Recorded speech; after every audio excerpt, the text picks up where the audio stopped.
And we start with that breaking news out of Fairhaven and a deadly shooting at a popular bar. A police officer was injured after a former interim New Bedford fire chief allegedly opened fire. Thank you so much for joining us on this busy night. I'm Barbara Morse. Now, this all unfolded on Pawtucket Neck Road late this afternoon, and that's where we find the Knights team's Leanna Falk, who is live on the scene. Hey, Leanna. Barbara, still a very large and active scene here in Fairhaven while police continue their investigation into a shooting that left one man dead and sent a police officer to the hospital. A sobering shootout in Fairhaven. You don't really see that around here, you know, that doesn't usually happen.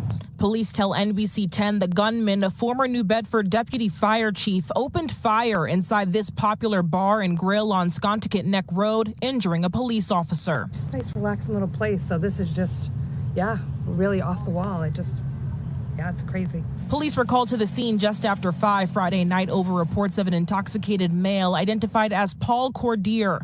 Cordier served as deputy fire chief in the city of New Bedford from 2011 to 2018. He was appointed to acting fire chief in 2018 before being placed on injury leave in August 2020. Shortly after officers arrived, officials say they attempted to use non-lethal force to subdue Cordier but failed. At some point, the former interim chief opened fire, exchanging gunfire with the officers. At some point, he fired his gun. That police returned fire, and as a result of that, Paul Cordier died. Jacob Cuoco lives down the street. He explained to NBC 10 what happened from witnesses inside. Bartender told him he couldn't go home. They tried taking away his keys, I was told, and then he refused. Someone called the cops. Cops pulled up, and he shot one of them. A scene of chaos erupting within minutes. So many people were outside just asking what was going on because we don't get this in this neighborhood at all. Leaving a community stunned and first responders on edge. It's sad to see something like this, and I hope it doesn't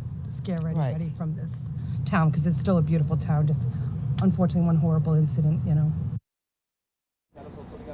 The wounded officer was taken to a local hospital with a gunshot wound to the leg. He's since been released. Live in Fairhaven, Leanna Falk, NBC 10 News, 19.